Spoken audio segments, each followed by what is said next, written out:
Parmi les machines de guerre dont le nom est devenu célèbre, peu sont entourés d'une aura de peur, d'un respect et d'une réputation bien supérieure à leur nombre opérationnel.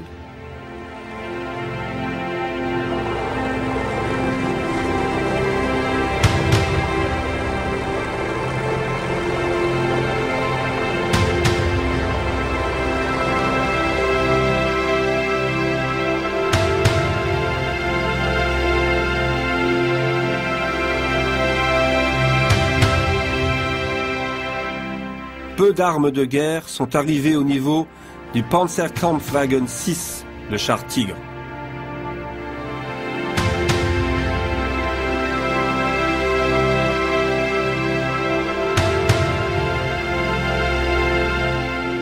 Introduit en service actif en 1942, le Tigre a immédiatement projeté l'aura d'une force blindée invincible.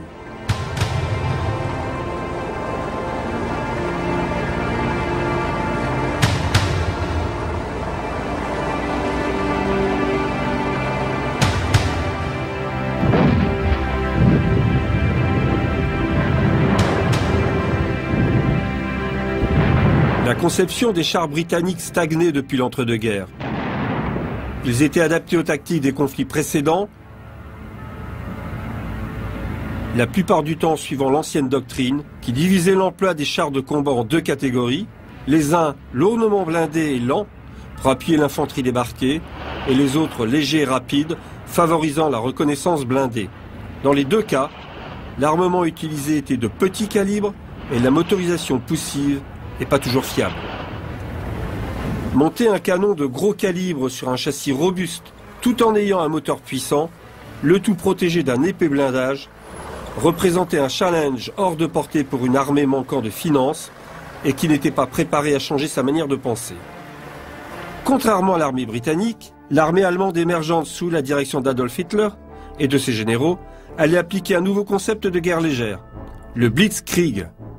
Basé sur de nouvelles technologies, l'Allemagne planifiait une offensive rapide, repoussant encore et encore les limites techniques des fabricants d'armes. De meilleurs chars dotés d'un meilleur blindage et armés des canons de plus gros calibre allaient bientôt faire leur preuve dans une manœuvre plus audacieuse et plus complexe à travers la Pologne, la Belgique, la France et contre les forces britanniques lors du début de la guerre.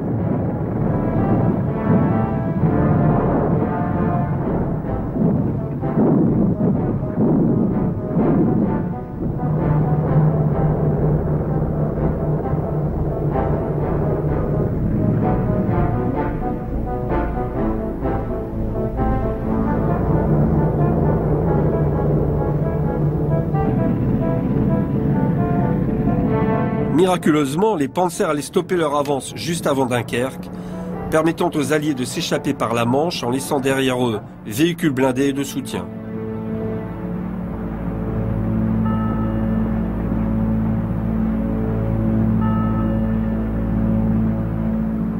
Après le succès du Blitzkrieg initial en France puis en Afrique du Nord, l'avantage des forces de l'Axe sur les Alliés s'amenuisa progressivement. Les équipages britanniques de Crusader et de Valentine étaient habitués à être dangereusement près des panzers adverses, souvent derrière un barrage d'artillerie ou un écran de fumigène, pour laisser une chance à leurs faibles canons de 2 livres de percer les Panzers 3 et 4.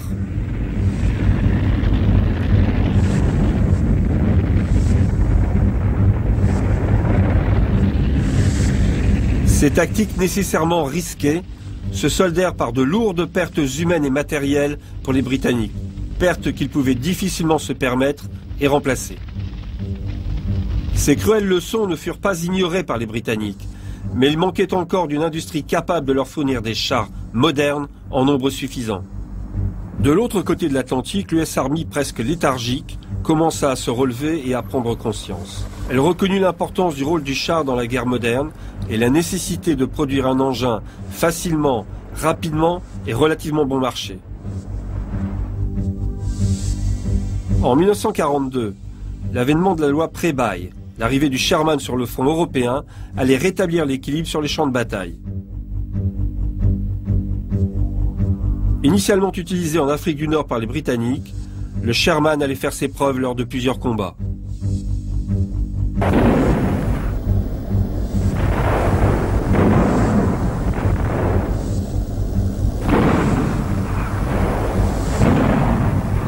Avec de plus gros canons et de meilleurs chars, les Alliés commencèrent à se sentir plus en confiance pour affronter les Allemands.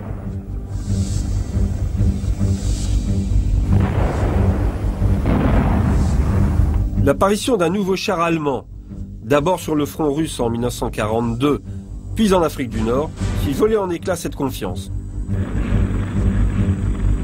Voici le char Tigre 1.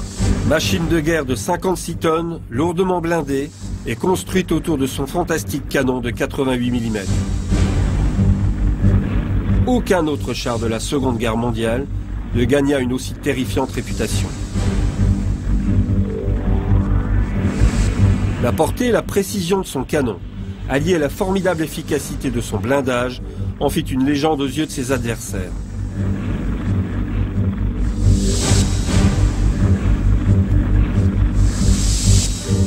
La peur du char se répandit à nouveau parmi toutes les troupes alliées engagées en première ligne.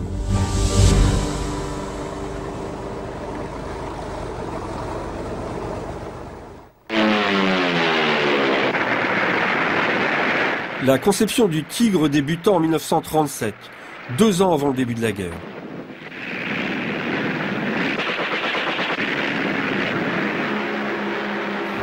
Deux entreprises allemandes, Porsche et Henschel, reçurent un appel d'offres pour développer un char de combat supérieur en tout point à ses adversaires connus ou présumés, et qui puisse s'intégrer aisément dans une armée allemande de plus en plus puissante.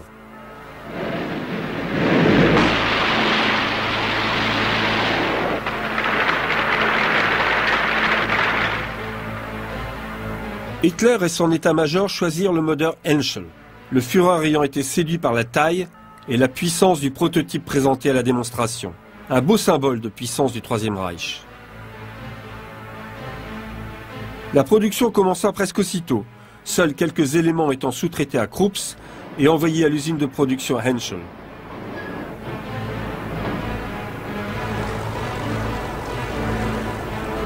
Les chaînes de montage adoptèrent un rythme de production élevé de 140 machines mois et firent preuve d'ingéniosité avec des méthodes de production novatrices et une incroyable précision en matière d'ingénierie lourde.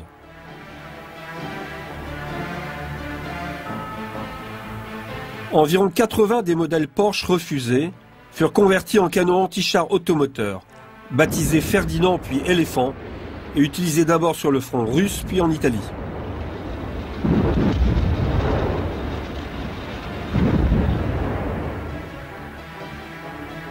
D'autres variantes basées sur le châssis du Tigre furent produites en très petite quantité, tel le lourd Sturmtiger vu ici lors de son unique action significative contre les Polonais désespérés du soulèvement de Varsovie.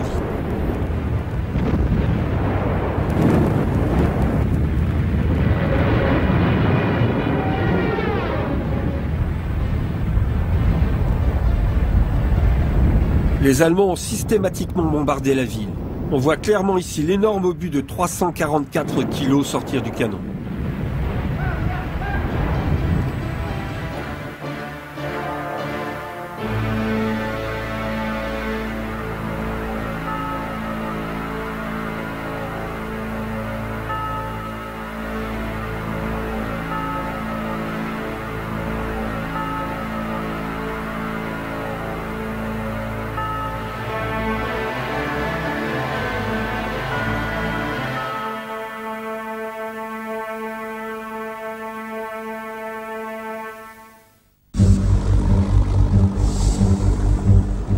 Il en coûtait plus d'1 million de Reichsmark et plus de 3,5 millions d'heures de travail pour construire chaque Tigre.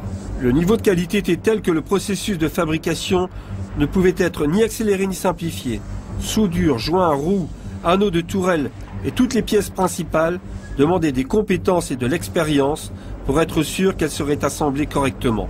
Cette rigueur et cette précision ont contribué à la réputation du Tigre à faire face aux conditions extrêmes, mais ont également compliqué la maintenance de celui-ci au combat.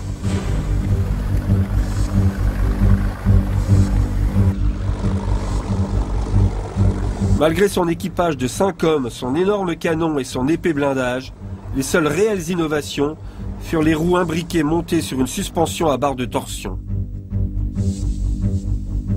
Destinées à améliorer les performances tout-terrain de l'engin et à supporter son poids élevé sur ses larges chenilles, ces caractéristiques allaient se révéler difficiles à atteindre dans les années qui suivirent. Les chars sortant des chaînes de production n'avaient pas d'équivalent dans les armées alliées.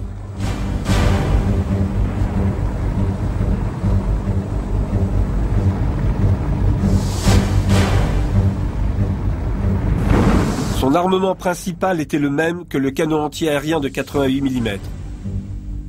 Développé à l'origine pour tirer la munition explosive destinée à détruire les appareils ennemis en altitude, il fut par la suite transformé en une arme anti-char très efficace et redoutée.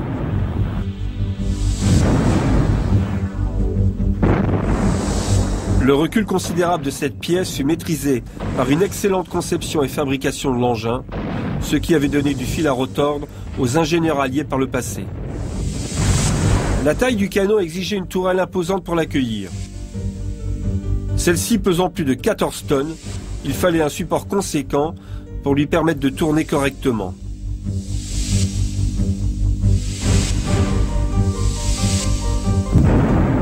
La très haute vitesse initiale de cette munition, plus de 800 mètres par seconde, lui donnait une énergie cinétique incroyable et une trajectoire très rapide, facilitant la visée et le tir.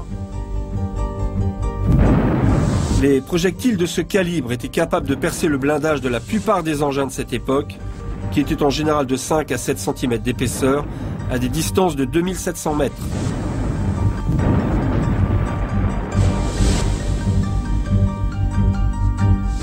Un obus mettait environ 4 secondes à atteindre sa cible. Si vous repériez le départ du coup d'un tigre à 2,5 km de distance, vous aviez moins de 4 secondes pour réagir.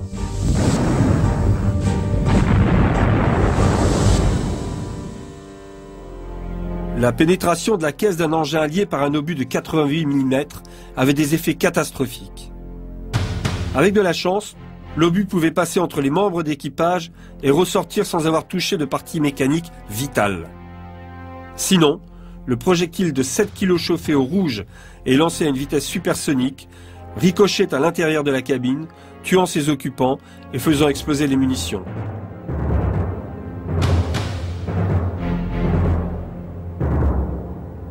Quand un char était touché, le moteur explosait littéralement, tuant l'équipage à moins que celui-ci n'ait réussi à s'extraire rapidement par les petites trappes d'évacuation.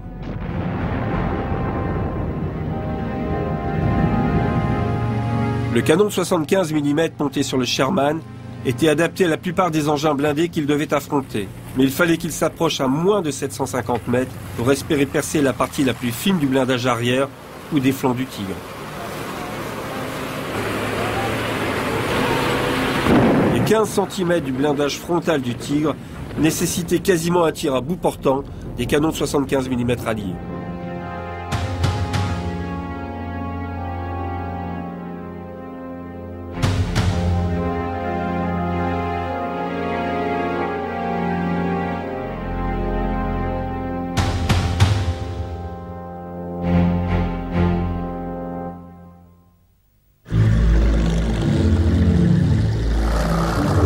L'apparente invincibilité du Tigre et la protection offerte par son blindage faisaient la fierté de ses équipages et leur donnaient une grande confiance dans leur machine.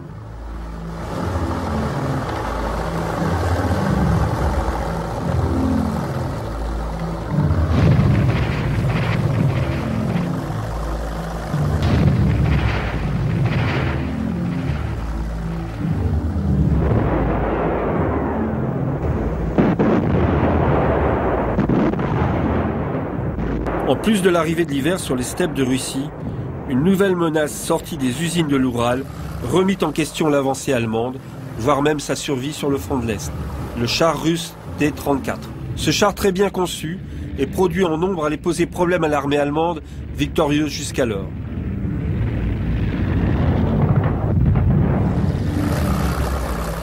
Avec son blindage en acier trempé révolutionnaire, son canon de 76 mm et ses larges chenilles, il pouvait combattre et manœuvrer efficacement, même en terrain difficile.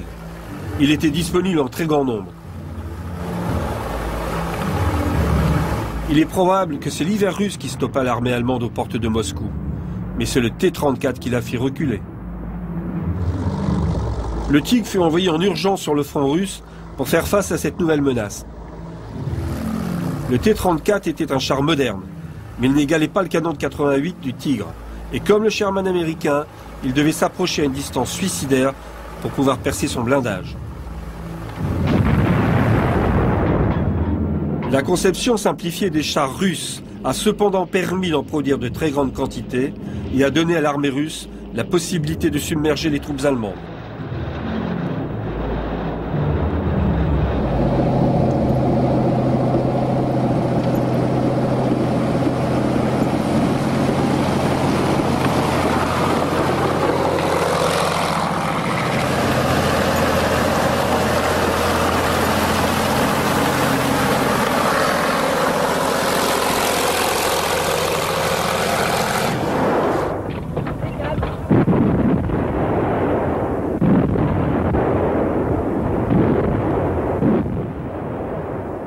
Le niveau de protection et la résistance du Tigre furent démontrés lors d'un engagement sur le front russe, sur un point bien défendu et tenu par des chars T-34 et plusieurs canons anti-chars. Le combat dura 6 heures.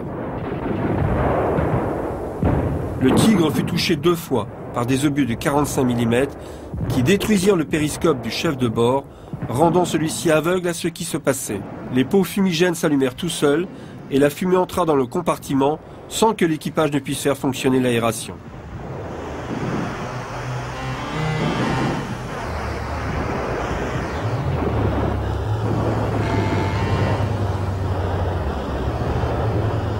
Progressant toujours plus près de leur objectif, les tirs se firent plus intenses et une cacophonie assourdissante de bruits d'impact et d'explosions, de même que des nuages de fumée et d'éclairs régnaient autour de la tourelle.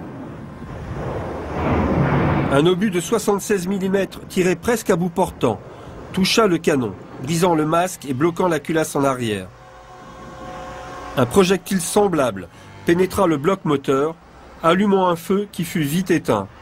Même une lourde charge explosive placée sur le toit par l'infanterie ennemie ne réussit pas à percer le blindage, ne provoquant qu'une grosse détonation et beaucoup de chaleur.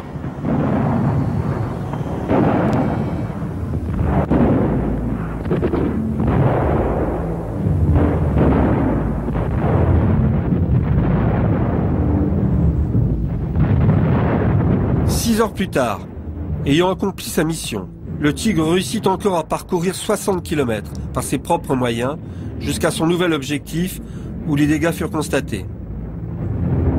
Il y avait 227 impacts de fusils anti-chars, 14 impacts de canons anti-chars de 57 mm et 11 coups de canon anti-chars de 76 mm.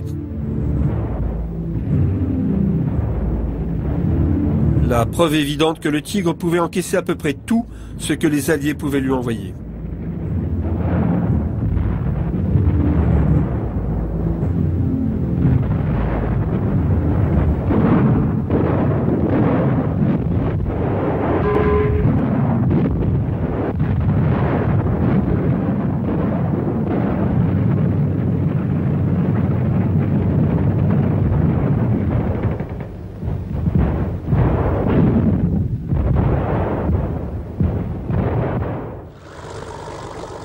Les Tigres quittaient l'usine peints d'un certain nombre de couleurs de base. Leur camouflage respectif était réalisé par les unités sur le terrain afin que leurs chefs puissent les adapter au plus près de leur environnement. La peinture était choisie dans une gamme fournie par le ministère de la Guerre allemand et appliquée en unité selon le terrain d'engagement. Les schémas de camouflage étaient choisis parmi un ensemble varié issu des précédents combats victorieux. Par exemple, lors de leur première action près de Leningrad en août 1942, le 502e bataillon avait peint ses Tigres en gris sombre. En janvier 1943, son jumeau, le 503e bataillon, avait repeint ses chars en blanc pour les confondre avec la neige à mesure qu'ils avançaient vers Rostov.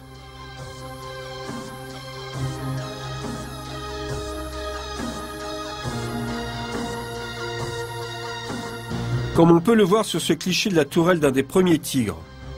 La culasse du canon de 88 mm prenait beaucoup de place à l'intérieur du char. L'amortisseur de recul est visible ici, de même que le système de visée du tireur et la trappe d'évacuation.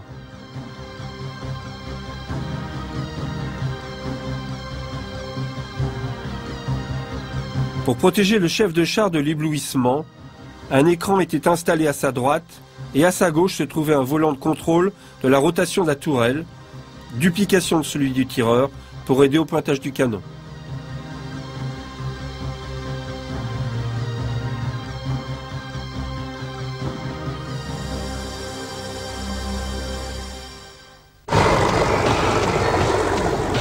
Les équipages de Tigre collaboraient étroitement au combat.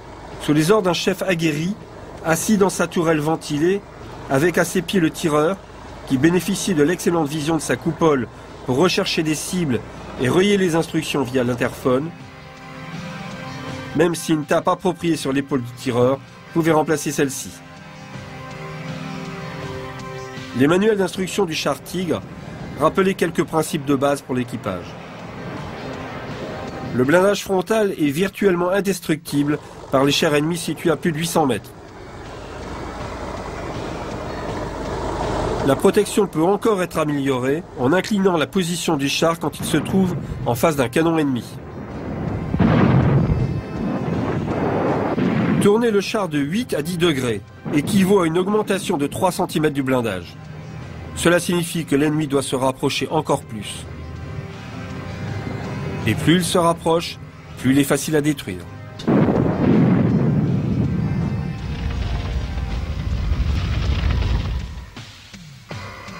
Utilisez la méthode dite de l'heure des repas pour avoir la meilleure protection possible. Signifie que le char doit toujours présenter son angle le plus protégé à l'ennemi.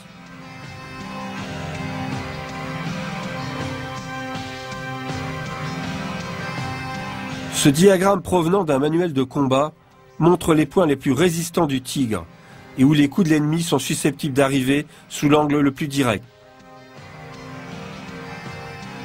Lorsqu'il faisait face à plus d'un adversaire à la fois, utiliser la méthode de l'heure des repas face au premier permettait aux équipages de Tigre d'engager et de détruire les autres chars ennemis avant de simplement réorienter la tourelle pour finalement détruire ce premier char. Ce travail sur les distances et la méthode de la feuille de trèfle signifie que les chefs de char pouvaient calculer la distance à laquelle ils pouvaient laisser l'ennemi s'approcher depuis différentes directions.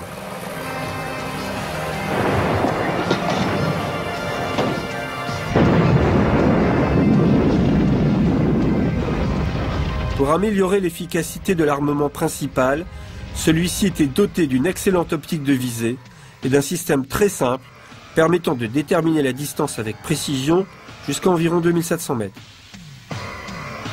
La précision et l'énergie à l'impact du canon de 88 étaient prises en compte dans les tactiques des unités de Panzer.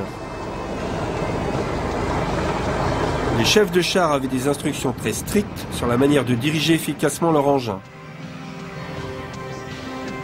L'un des points principaux stipulait de ne pas faire feu en roulant pour conserver le maximum de précision et maximiser l'effet du canon de 88.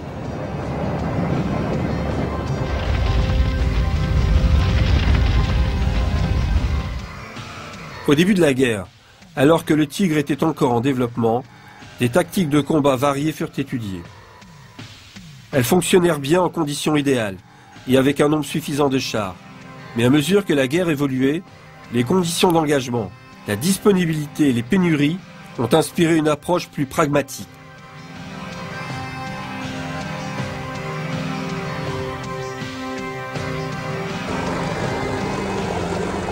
Lors de leurs premiers engagements, l'organisation type des 501e et 503e bataillons était de 4 pelotons, Zug en allemand, comprenant chacun 2 Tigres et 2 Panzer III, accompagnés d'un peloton supplémentaire avec 1 Tigre et 2 Panzer III.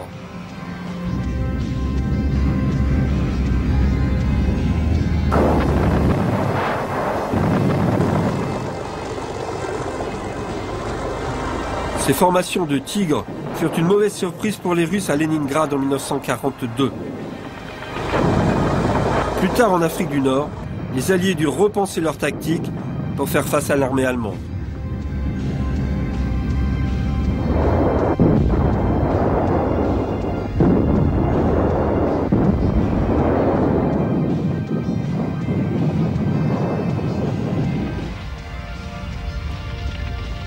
Les chars envoyés pour renforcer Rommel lors de la campagne de Tunisie en mars 1943 étaient peints en sable Afrika Korps ou jaune sable.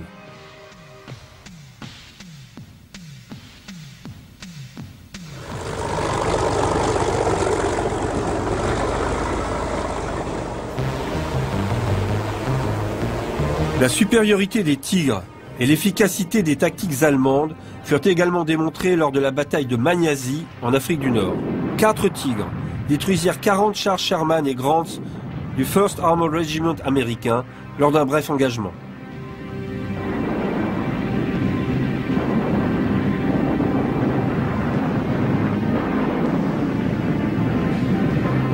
Leur réputation commençait à s'établir et le ratio de 10 chars détruits pour 1 perdu restait désespérément constant des faveurs des Alliés. Il monta même à 18 pour 1 lors d'une des plus grandes batailles du front de l'Est.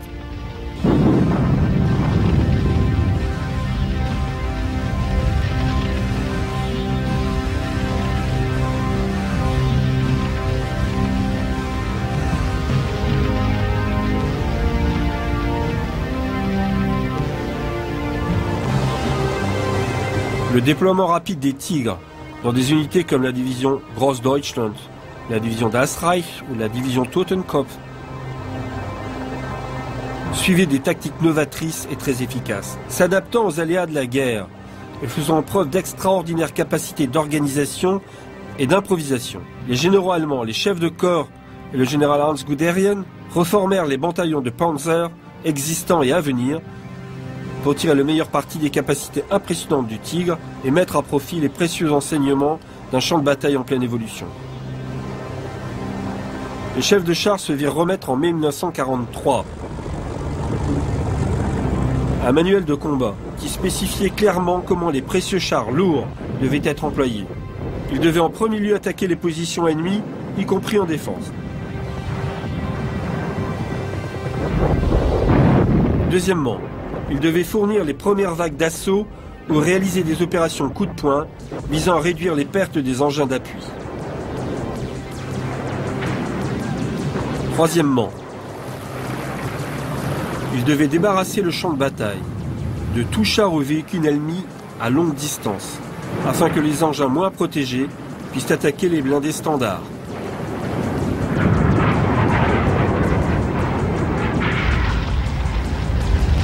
Ces instructions furent suivies à la lettre afin de limiter les pertes et améliorer encore l'efficacité au combat.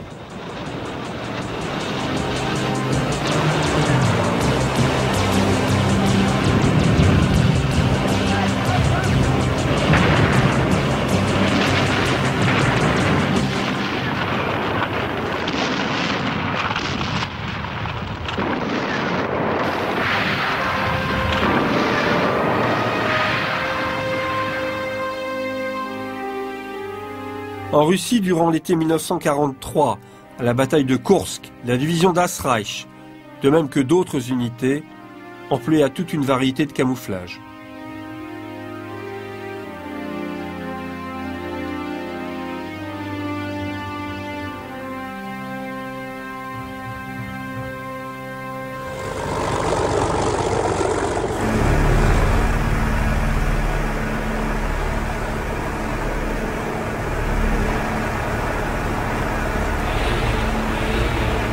Lors de cette grande bataille, les Tigres furent utilisés dans le rôle pour lequel ils avaient été conçus, et presque toujours au maximum de leur potentiel.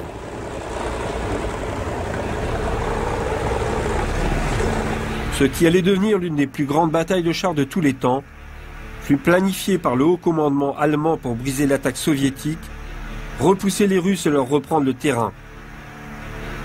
56 chars Tigres furent engagés au total. 14 faisaient partie de la Grossdeutschland, les autres étaient ceux du SS Panzerkorps. En tout, 2700 chars furent engagés par le haut commandement allemand.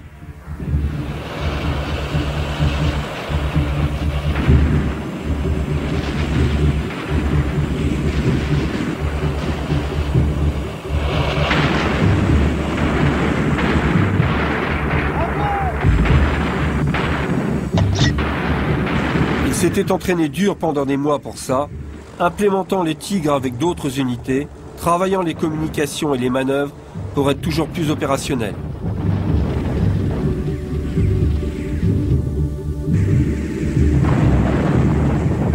Les unités étaient très puissantes et confiantes, malgré les cuisantes défaites précédentes près de Moscou.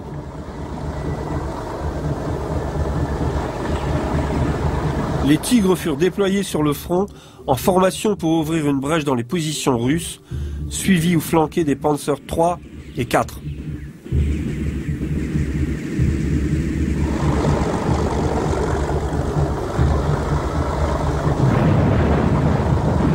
Ils passèrent à travers les défenses russes en rencontrant des centaines de chars ennemis qui essayèrent de s'approcher le plus près possible d'eux.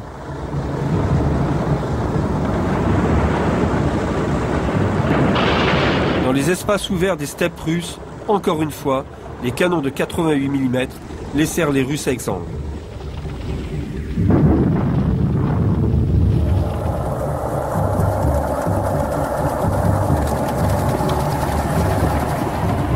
Le chef de char des T-34 fut formé à l'attaque des formations de Tigres, se rapprochant et utilisant leurs tourelles, dont la rotation était plus rapide, pour fixer leur ennemi. Les combats pouvaient durer 5 ou 6 heures et devenaient un mortel jeu du chat et de la souris. Opposant des chars manœuvrant pour toujours présenter leur côté le mieux blindé à l'ennemi, cherchant ses points faibles, tirant avantage du moindre couvert et jugeant précisément quand avancer, quand faire feu et quand se retirer.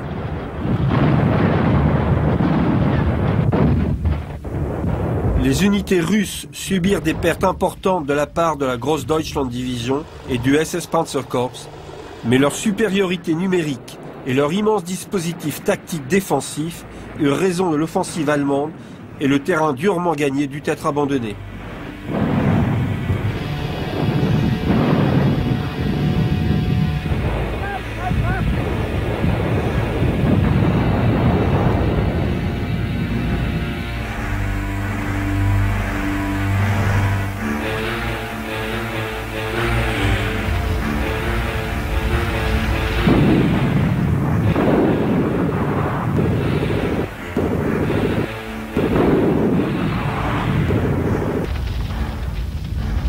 Bien qu'ils furent crédités du meilleur ratio de combat victorieux, de nombreux Tigres furent détruits, de même que la majorité du reste des chars allemands, écrasés sous le nombre par les chars russes. Le Tigre ne fut plus jamais utilisé en si grand nombre.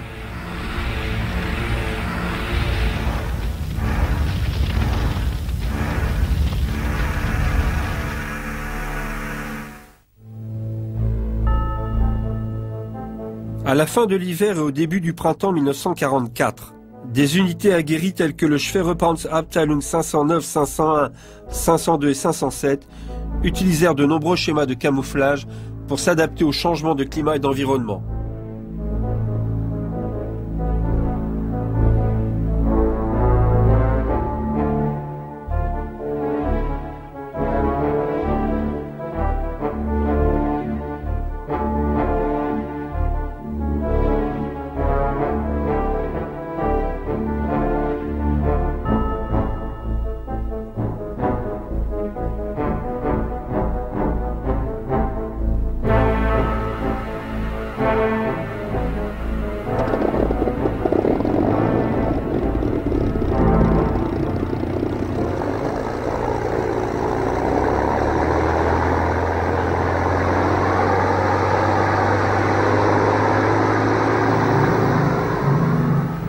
Hauptmann Philipp, 94 Abschüsse.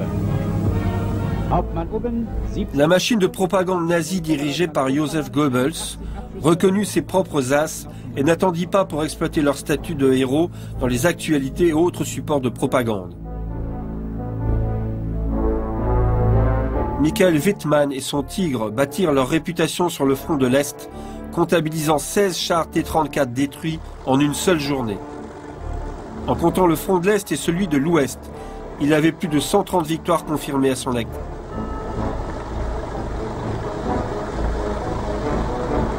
Les équipages de Tigre étaient considérés comme l'élite des forces blindées, à qui on confiait 1 million de marques de technologie militaire et la fierté de la machine de guerre nazie. Leurs uniformes variaient selon le théâtre d'opération, leur unité et la période du conflit.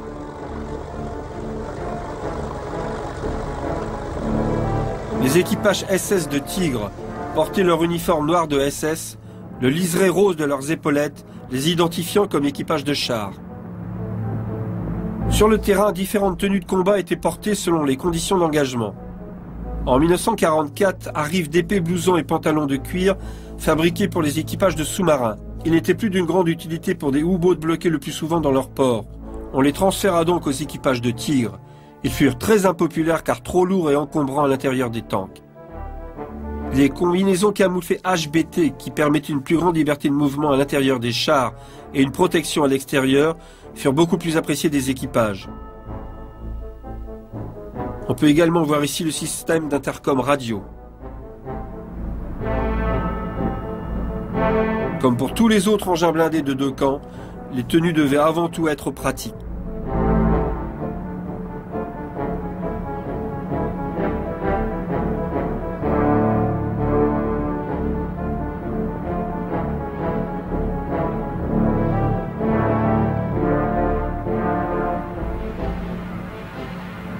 Pour servir les Tigres, au moins 19 compagnies furent créées et formées tout au long de la guerre.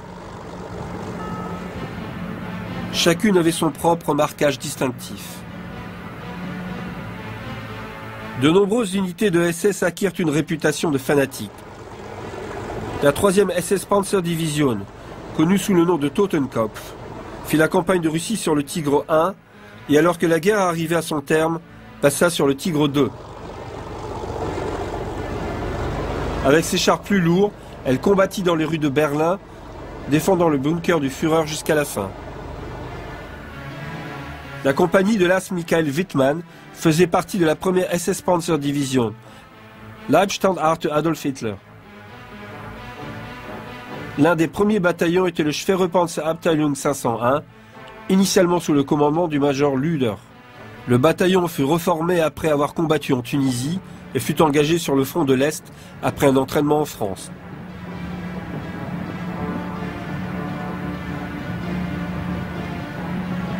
Du fait des nécessités de la guerre, les unités étaient reformées et amalgamées pour s'adapter à la situation opérationnelle.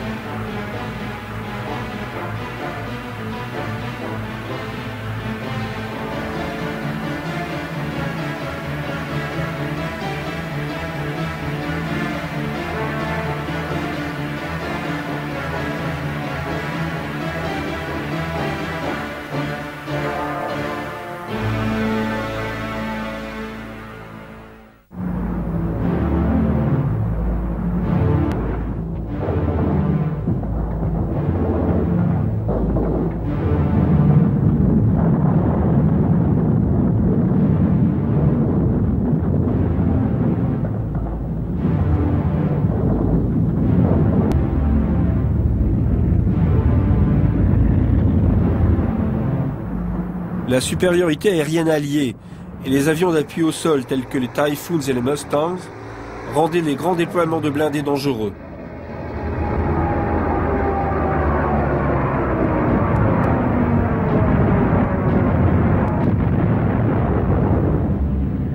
Alors que les Alliés avaient débarqué en Normandie, leur parapluie aérien s'étendait de plus en plus, projetant une ombre sur le déploiement des blindés allemands.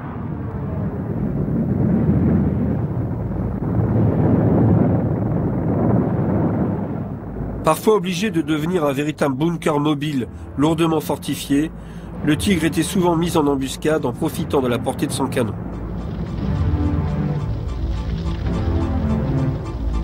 C'est de l'une de ces positions d'embuscade en Normandie que le Tigre de Michael Wittmann fut crédité d'avoir presque à lui seul stoppé la 7e division blindée britannique, détruisant 75 de ses chars et encore plus de véhicules à Villers-Bocage.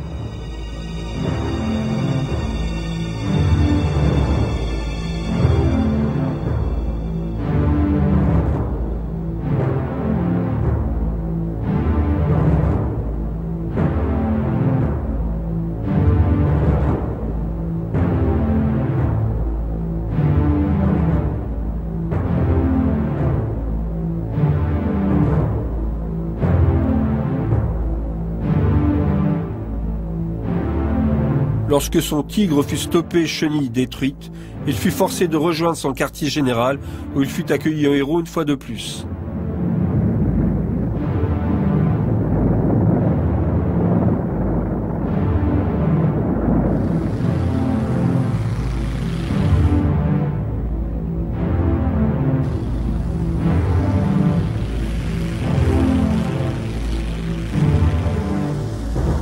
Dès que les Alliés eurent établi leur tête de pont, la défense allemande se durcit, particulièrement autour de Caen, où les troupes britanniques et canadiennes de Montgomery entraînèrent l'armée allemande dans une longue bataille d'usure.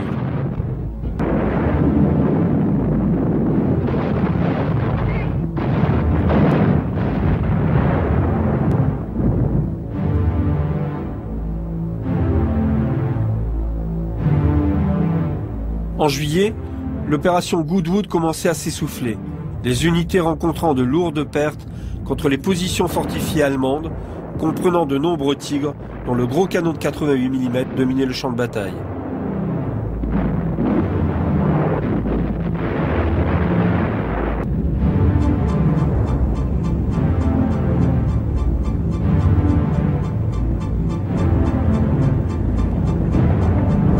Une seconde attaque eut lieu en août. L'opération Totalize devait repousser les Allemands et prendre la poche de Falaise.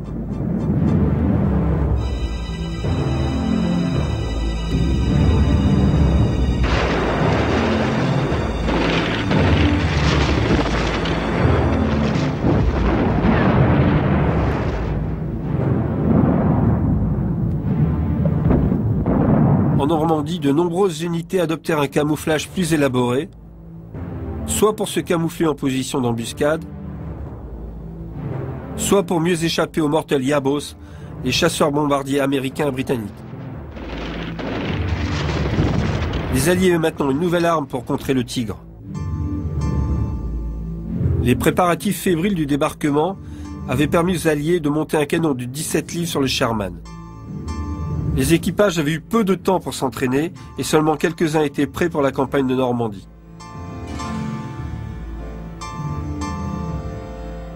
Appelés Fly-Fly, ils évoluaient généralement au sein de pelotons de 5 Sherman, dont 4 utilisaient le canon standard de 75 mm. L'un de ces pelotons britanniques entra en action au nord de Falaise, où après une course folle de nuit, il trouva refuge dans un verger. Une petite formation ennemie comprenant 3 Tigres fut repérée en mouvement dans leur secteur à une distance de 1100 mètres. Et immédiatement l'équipage des Firefly reçut l'ordre d'engager le dernier char de la colonne. Lorsque le Tigre à l'arrière de la formation fut à 700 mètres, le Firefly tira 2 coups, perçant le blindage latéral et mettant le feu à l'intérieur. Les Tigres restants se présentèrent à l'ennemi de la façon heure des repas. Le Firefly tira un obus supplémentaire et le second Tigre prit feu. Le premier Tigre de la colonne fut touché de 2 projectiles alors qu'il tentait de se mettre à couvert et commença à brûler. Comme à chaque fois qu'un char est touché, les munitions en explosant à l'intérieur firent voler le Tigre en éclats.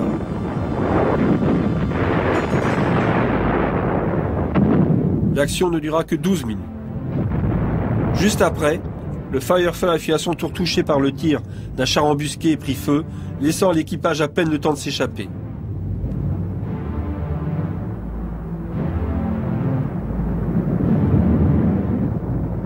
Ce n'est que plus tard pendant la bataille qu'il fut établi que le Tigre de tête était celui de l'as allemand Michael Wittmann.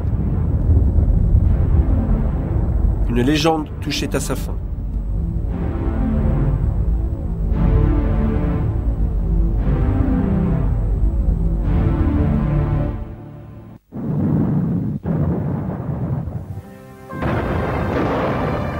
Les actions de ce type retardèrent l'avance des Alliés et la poche de Falaise ne fut pas prise avant la fin du mois d'août.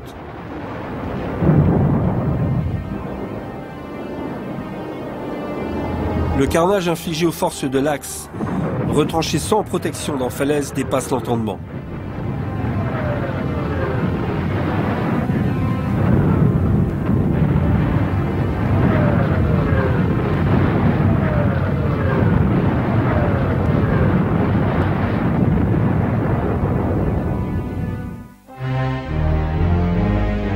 Malgré son incroyable réputation et sa puissance de feu reconnue de tous, le char Tigre lui-même avait quelques sérieux problèmes opérationnels, parmi lesquels le moyen de rejoindre le front. Les larges chenilles nécessaires pour soutenir l'énorme masse de la machine sur les sols meubles ne pouvaient pas être utilisées longtemps sur route, car les forces générées risquaient tout simplement de détruire les chenilles ou les galets de roulement. Les suspensions posaient d'énormes problèmes aux équipages sur le terrain. Les dégâts causés par les mines ou les obus aux galets de roulement nécessitaient un long et complexe travail de réparation. Souvent, les conditions d'engagement extrêmes avec de la boue gelée, de la neige, de la glace ou du sable obligeaient les équipages à faire l'impasse sur des étapes vitales d'une réparation. Cela était encore aggravé par le feu ennemi et la précipitation pour quitter la zone de combat le plus rapidement possible. Le manque de maintenance signifiait que le char pouvait très rapidement tomber en panne, obligeant son équipage à l'abandonner après l'avoir détruit. Comme le Tigre et ses chenilles étaient d'un gabarit plus large que les autres chars, il ne passait pas dans les tunnels des lignes de chemin de fer utilisées pour l'acheminement vers la zone de déploiement. Ces chenilles devaient être remplacées par des chenilles de transport plus étroites. 4 des lourdes roues devaient être retirées de chaque côté avant que l'énorme engin puisse monter sur un wagon à plateau. Dans de bonnes conditions, avec les unités de soutien adéquates et une main-d'œuvre qualifiée, cette opération prenait 4 heures par char, sachant qu'elle devait être exécutée en sens inverse une fois à destination. Si les choses se précipitaient à cause du feu ennemi, de mauvaises conditions par empressement, le Tigre risquait tout simplement la casse à court terme. Le soutien des Tigres alla de mal en pis à mesure que la guerre avançait, la supériorité aérienne alliée nuisant à la mobilité des unités terrestres en espace ouvert. Les Alliés détruisaient purement et simplement les routes et les voies de chemin de fer.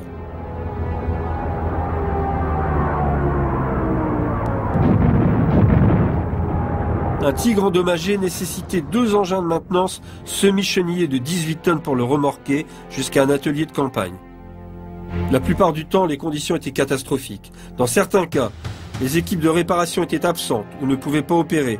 Les Tigres endommagés étaient remorqués par les autres, en général par 2. Cela se traduisait fréquemment par une usure ou une casse des transmissions bloc moteur, direction et boîte de vitesse, des chars qui n'étaient pas prévus pour tracter 2 fois leur poids.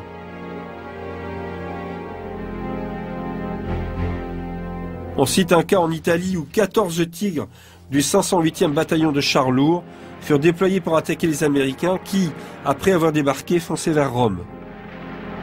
Néanmoins, très vite, pour d'obscures raisons d'ordre tactique, le bataillon fut obligé de se replier. Du fait d'un manque d'organisation et de techniques de remorquage efficaces, seuls 8 de ces chars réussirent à rejoindre leur atelier de campagne, dont 4 en état de combattre. L'un fut immédiatement touché et détruit par un tir d'artillerie, 2 autres eurent des problèmes de boîte de vitesse en manœuvrant, laissant un seul char Tigre opérationnel. Si on avait donné une chance aux équipages de mener une maintenance correcte, et si les équipes de réparation avaient été plus présentes, les choses se seraient déroulées autrement.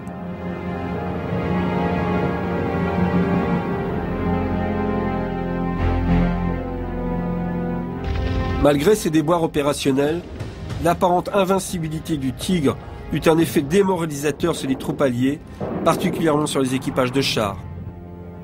Sa réputation était telle que si les équipages de chars alliés engageaient des chars ennemis, ils supposaient d'entrée de jeu que ceux-ci étaient tous des Tigres et adoptaient des manœuvres de repli. Il apparaît clairement que l'effet du Tigre sur les troupes alliées dépassait en proportion le nombre de Tigres réellement présents sur le terrain.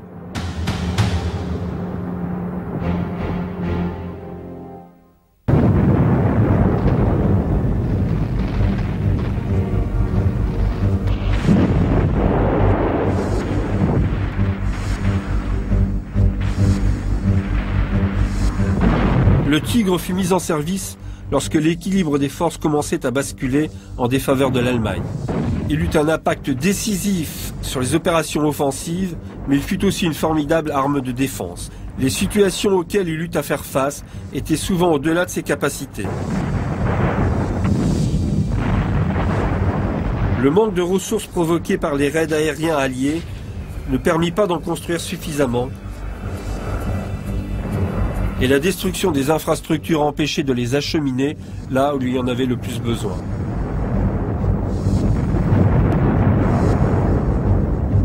Des défaillances mécaniques causées par de longs trajets forcés, avec une consommation de 20 litres pour 5 km parcourus, entraînaient un manque de carburant et limitèrent son champ d'action. Le pire est quand on compare les chiffres. Les Russes ont fabriqué des dizaines de milliers de T-34. Les Américains des dizaines de milliers de Sherman.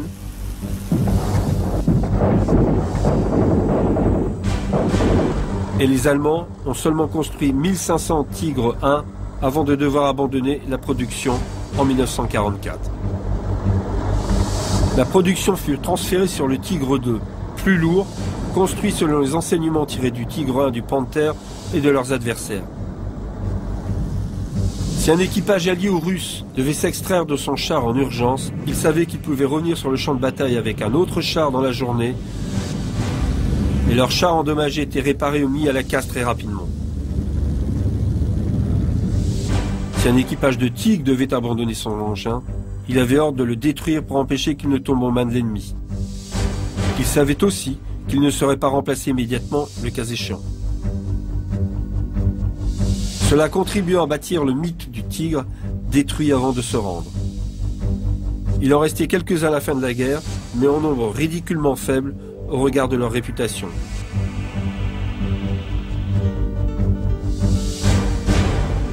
Comme pour tout prédateur obligé d'opérer devant un nombre toujours plus grand d'adversaires, la défaite est inévitable.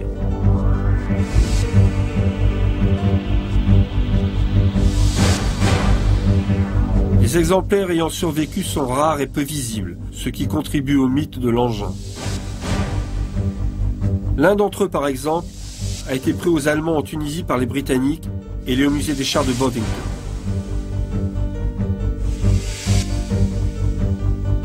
Un autre apparaît de manière plus menaçante au mémorial de Vimoutiers en Normandie, figé le long d'une route. Un Tigre en état de marche est parfois de sortie au musée des blindés à Saumur.